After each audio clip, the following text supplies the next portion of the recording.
오늘의 말씀은 누가복음 1장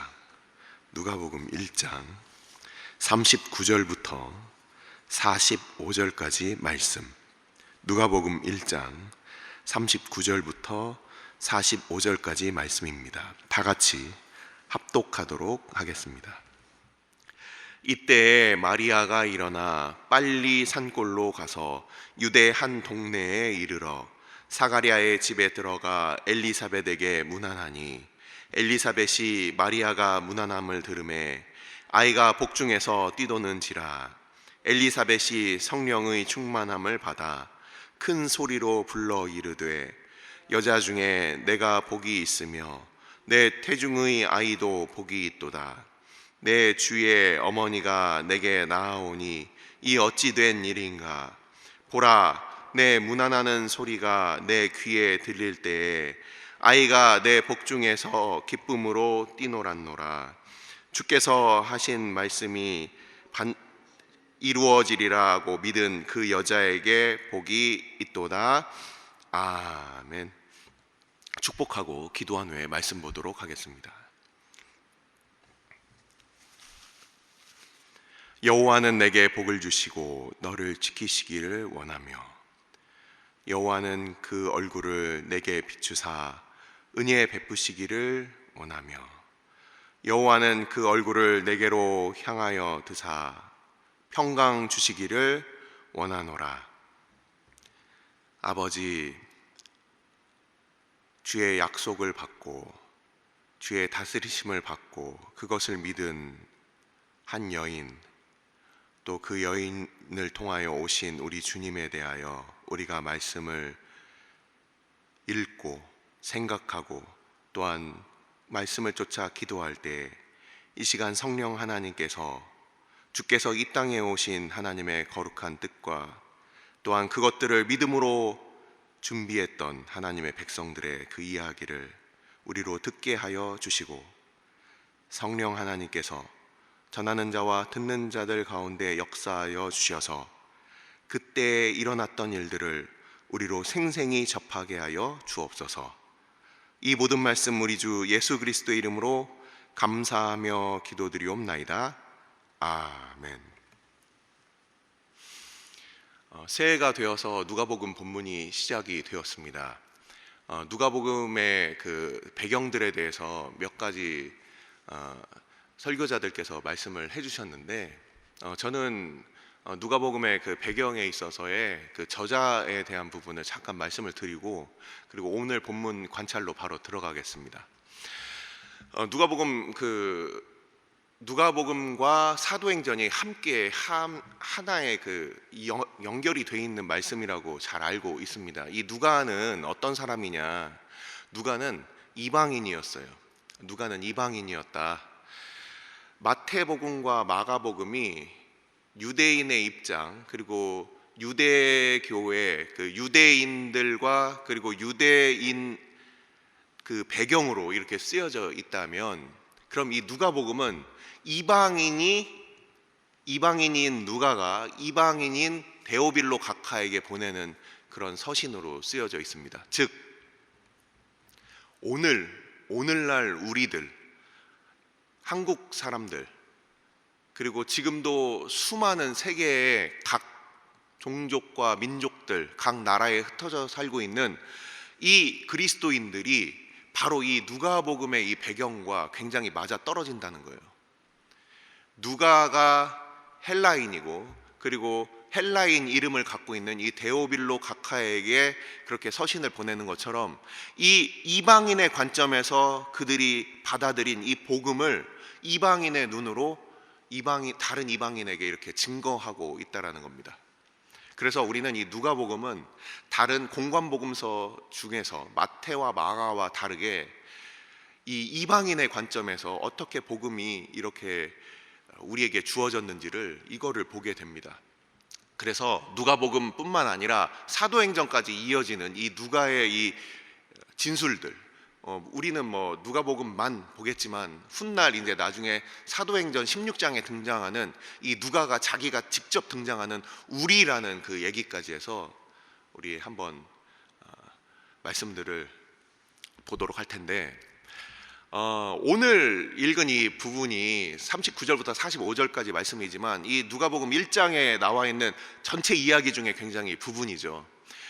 뒷부분은 이제 뭐 내일 하고 그 이후에 설교자들께서 하실 거기 때문에 제가 그 부분은 다루지 않겠지만, 그 1장에 나오는 이 데오빌로 각하에게 보내는 그 서신의 그 목적에 대해서 나온 이후에 바로 한 여인과 그리고 그 여인의 남편인 사가랴 그리고 엘리사벳이 이렇게 등장해서 세례 요한의 이 출생에 대해서 나오는 장면을 우리는 한 주 동안 같이 보았습니다.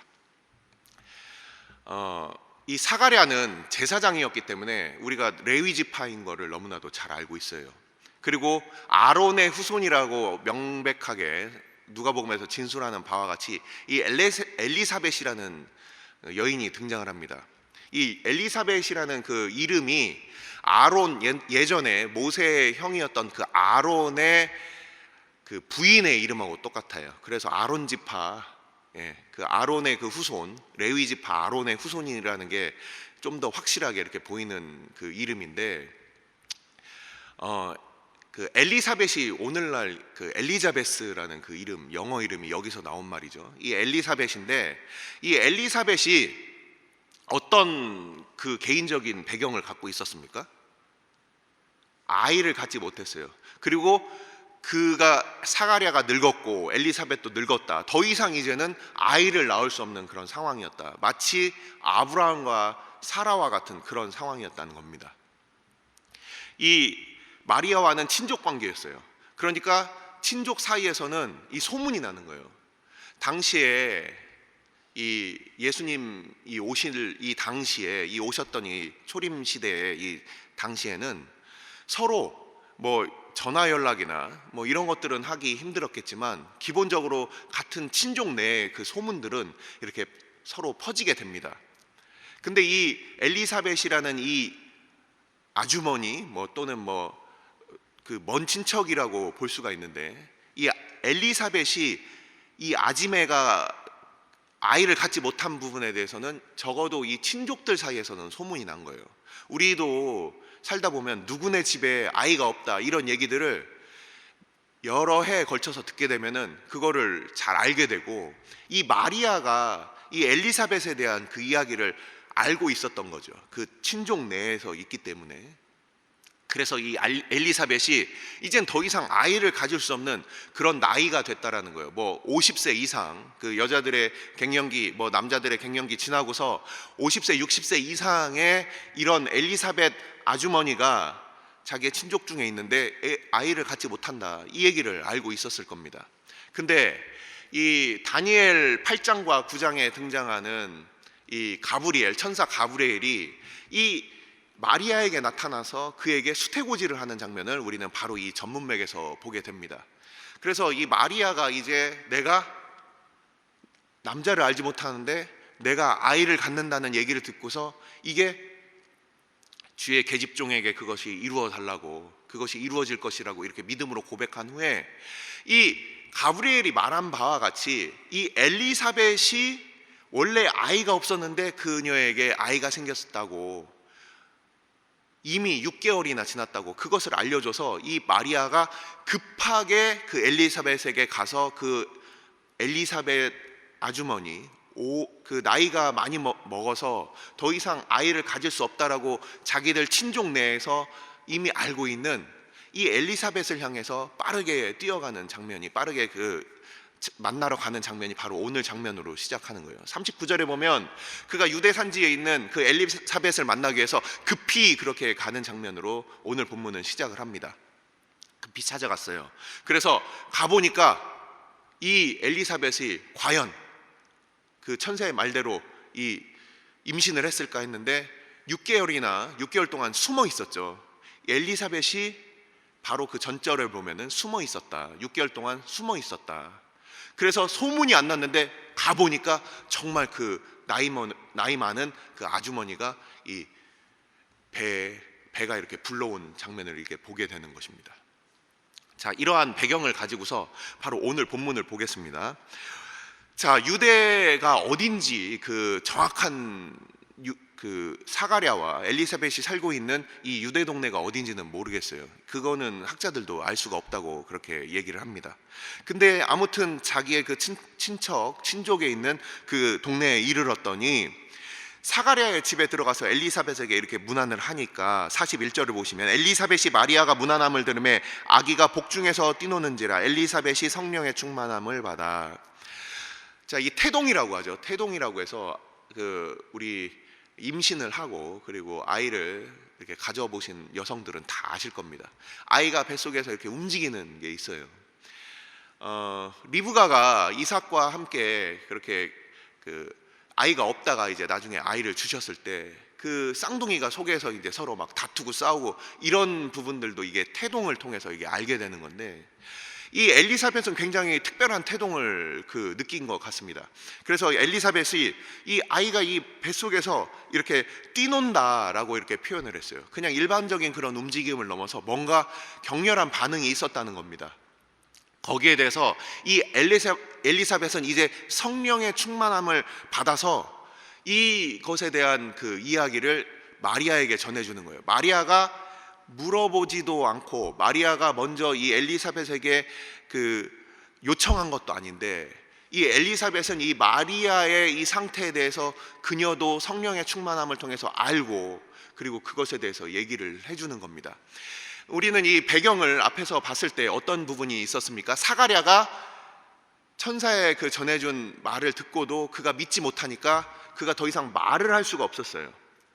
그가 말을 할 수가 없었고 그 아내가 임신을 했는데 그 전후 사정을 이 사가랴가 엘리사벳에게 정확하게 얼마나 디테일하게 자세하게 얘기를 해줬을지는 모르지만 아마도 엘리사벳도 이 천사가 와서 이 사가랴를 통해서 했던 그 일들에 대해서 어느 만큼 알고 있을지 우리는 그냥 상상을 해볼 때 써줬는지 써서 알려줬는지 알 수는 없지만, 이 엘리사벳은 성령의 충만함을 입은 바로 이 시점에서 그녀는 모든 것을 알게 됩니다. 뭐라고 합니까? 큰 소리로 불러서 그것을 증거하고 있는 거예요. 그냥 단순히 마리아야, 아유 오랜만이다, 어서 와서 한번 앉아봐라, 이것이 아니라 이 엘리사벳은 자기가 이 알고 있는 것을 뭔가 크게 선포하면서 그것을 증거하고 있는 거예요. 뭐라고 얘기를 하고 있습니까? 여자 중에 내가 복이 있으며 내 태중의 아이도 복이 있도다. 자, 여기서 이제 두 명의 임신한 여인이 같이 만나는 거예요. 자, 엘리사벳의 임신은 어떤 임신이었습니까?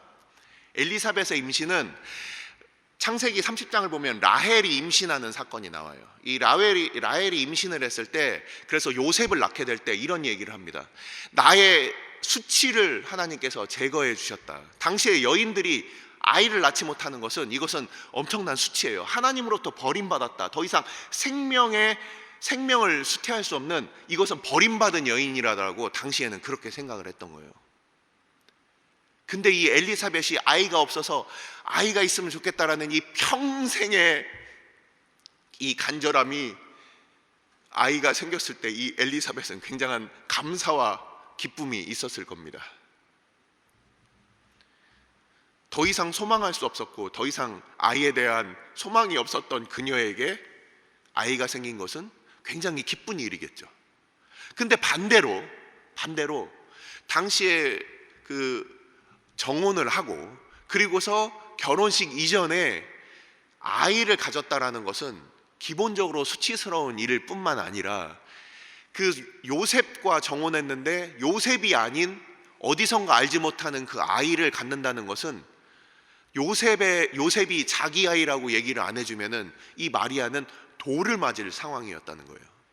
돌에 맞아서 죽어도 누구도 거기에 대해서 비난받을 수 없는 그런 마리아는, 이 처녀가 잉태했다는 것은 이것은 목숨을 건 일이었는데 엘리사벳은 기쁨 가운데 잉태를 했고, 마리아는 하나님의 말씀을 믿음으로 그녀가 받았지만 이것은 사회 형편 당시의 상황 가운데서는 죽을 수도 있는 두려운 일이 될 수도 있는 것이었습니다. 근데 바로 그 마리아가 와서 엘리사벳을 확인하기 위하여 이렇게 왔을 때 이 엘리사벳을 통하여 이 마리아에게 뭐라고 얘기하고 있습니까? 여자 중에 내가 복이 있다. 내 태중의 아이도 복이 있다. 이것이 하나님의 성령으로부터 왔다라는 것을 그녀가 바로 이 엘리사벳이 이 마리아에게 그것을 안심을 시켜주고 있는 거예요. 이 엘리사벳의 이 말이 아니었으면 이 마리아에게 있어서는 분명히 자기에게 있어서 그 믿음은 있지만, 하지만 이 엘리사벳의 이 축복으로 말미암아서 이 마리아는 그녀에게 일어난 일이 이것이 꿈이나 우연이나 환상이 아니었다는 것을 그녀는 알게 되는 것이었습니다. 이렇게 성령 안에서 하나님의 그 거룩한 뜻을 이렇게 만나는 사람들이 있어요. 우리가 오늘 아침에 이 부른 이 찬양 같은 경우도 우리가 이 땅에 살면서 기쁜 일도 하나님과 은밀하게 우리 가운데 주시는 그 기쁨이 있고, 때로는 어려운 일들, 고민의 일들, 그 잠 못 이루는 밤들도 하나님과 우리 사이에 다른 사람들은 알 수 없는 그런 깊은 함승과 고민의 밤도 우리가 지내게 됩니다. 하지만 그 모든 시간들은 이 엘리사벳의 기쁨의 때도 하나님께서 그에게 은밀하게 베푸신 일이었고, 그리고 이 마리아의 이 임신과 그리고 앞으로 오실 메시아에 대한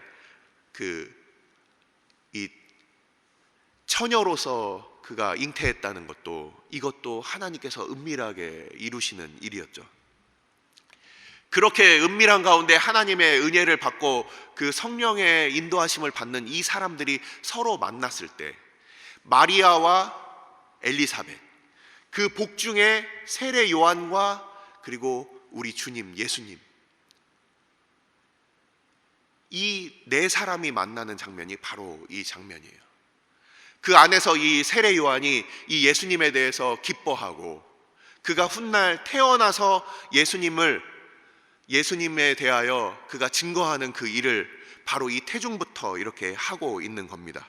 그래서 이 마리아는 이것에 대해서 그녀가 그 말을 듣고 그 엘리사벳이 얘기하는 것을 통해서 그녀의 마음을 우리가 그냥 짐작해서 생각해 볼 때 얼마나 그녀의 마음에 평강과 평안이 임하였을까 우리는 생각해 볼 수가 있는 겁니다. 이어서 엘리사벳은 이렇게 얘기합니다. 내 주의 어머니가 내게 낳아오니 어찌 된 일인가. 그냥 단순히 복되다는 것이 아니라 이게 무슨 의미냐. 43절에 이 표현의 의미는 무엇이냐면, 내 주의 어머니,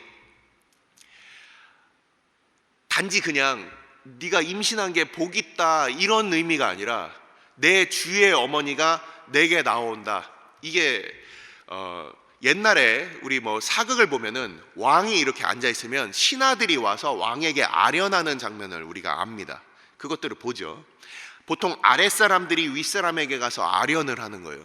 근데 집에 병이 났다, 또는 내가 좌의정, 우의정, 이런 영의정 이런 사람이라면은 내가 출근을 못하고 너무 아파서 이제 죽을 병에 걸렸어요.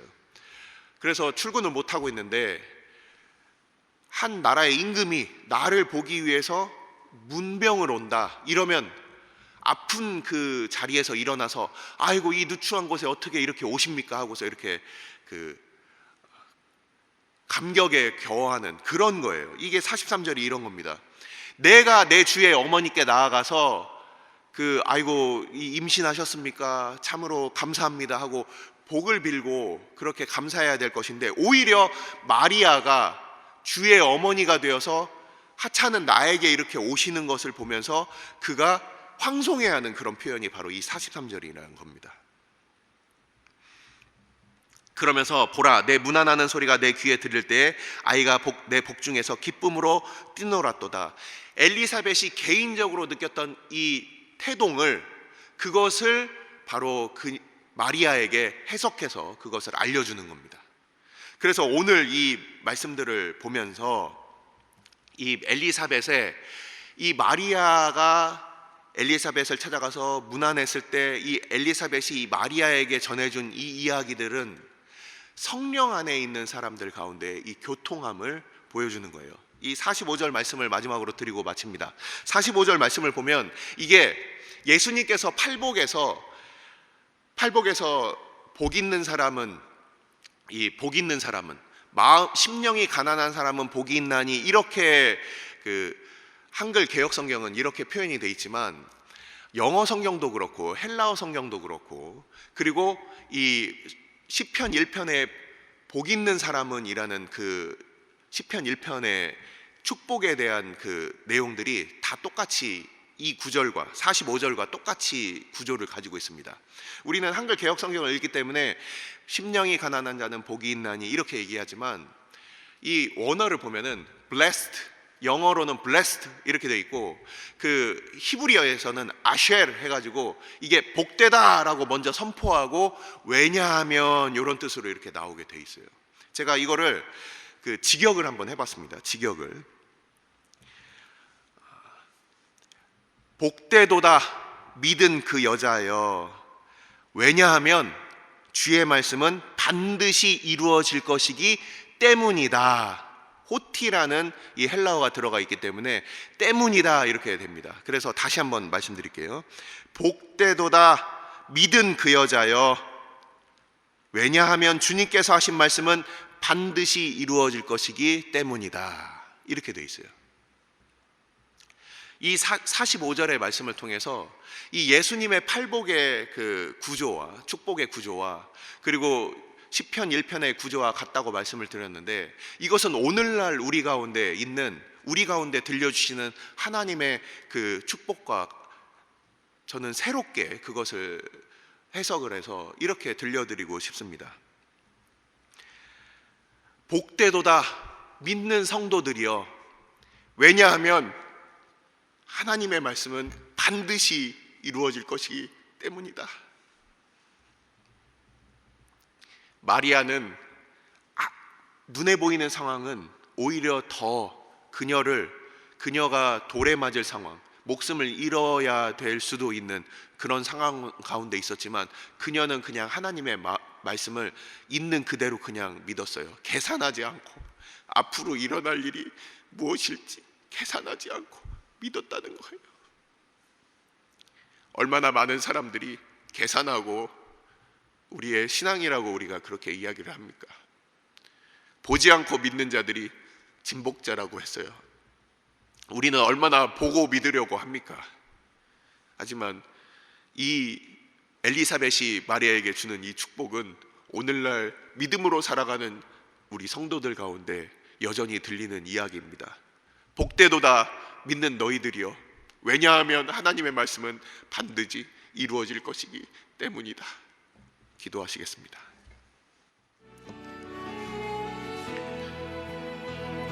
이 시간 우리가 함께 기도할 때 엘리사벳에게 찾아갔던 마리아, 그 마리아를 보고 성령의 충만함을 입어 남편이 다 설명해 주지 못했지만, 이 엘리사벳은 그때 자기에게 일어난 일이 무엇인지를 알게 되었습니다. 엘리사벳이 성령으로 충만하여 성령으로 잉태함을 받은 그 마리아, 그녀를 만났고, 각자의 자리에서 하나님께서 그를 기쁨 가운데 잉태하게 하신 것과, 또한 믿음으로 그에게 오실 메시아에 대한 그 말씀을 전해줬던, 말씀을 받았던 그 마리아와 같이 서로 그렇게 만나게 되었습니다. 그 마리아를 향하여 엘리사벳은 그녀가 얼마나 복이 있는지, 그녀에게 일어난 일이 무엇인지를 그녀는 증거하고 있어요. 오늘날 우리도 마찬가지입니다. 우리에게 이러한 일들, 우리가 믿음으로 우리가 그렇게 고백하며 살지만, 또한 이렇게 서로 믿음 가운데 성령 가운데 교제하며 교통하는 그 백성들을 통하여 우리가 서로 위로를 받습니다. 엘리사벳이 마리아에게 했던 이야기와 같이 복되도다 믿는 바로 우리들, 왜냐하면 하나님의 말씀이 이루어질 것이다, 그 말씀을 믿는 우리들 가운데 이 음성이 들린다면, 이 말씀이 들린다면 우리 이 시간 함께 기도합시다. 주님, 우리에게 일어나는 일, 때로는 우리가 근심 가운데 그렇게 살아가지만 믿음으로 살아가는 하나님의 일이 우리의 삶 가운데 이루어지이다 고백하는 주의 백성으로 살게 하여 주옵소서. 그 모든 하나님의 말씀, 그 약속이 온전히 이루어질 것을 우리가 믿음으로 살게 하여 주옵소서. 믿음으로 주를 기쁘시게 하는 주의 백성으로 오늘도 살게 하여 주옵소서. 다 같이 기도하도록 하겠습니다. 아버지께서 주의 백성들 오늘도 불러주시고 아버지 엘리사벳과 마리아 가운데 만나주신 바와 같이 아버지 엘리사벳을 통하여 아버지 마리아가 아버지 자기에게 일어났던 그 일들을 성령을 통하여 그에게서 들었던 바와 같이 아버지 우리가 이 땅 가운데 살아가며 때로는 기쁨 가운데 우리가 하나님 앞에 설 수도 있지만 근심과 어려움과 우리가 그 뜻을 다 알지 못하는 가운데 오직 믿음으로 나아갈 때가 있습니까?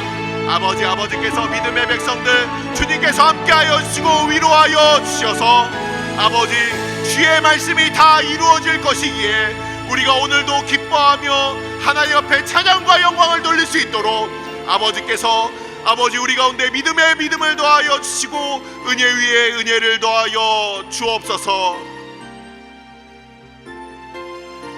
오늘 주일은 특별히 오늘 주일 예배와 주일 사역을 위해 기도하는 날입니다. 이 시간 기도하실 때 오늘 예배가 하나님 기뻐하시며 하나님의 임재가 있는 예배가 되게 해달라고, 오늘 강단을 살려주시고 말씀 전하시는 목사님 위에 성령으로 기름 부어 달라고, 교회 모든 부서와 섬기시는 일꾼들이 먼저 큰 은혜 누리게 해달라고, 계속해서 담임 목사님을 위해 기도해 주시고 함께 동역하시는 장로님들과 교역자들이 사랑으로 하나 되어 온 교회가 성령으로 충만한 가운데 부흥의 역사를 이루게 해달라고, 주일 예배와 사역을 위해 합심으로 기도하신 후에 자유롭게 기도하시면 되겠습니다.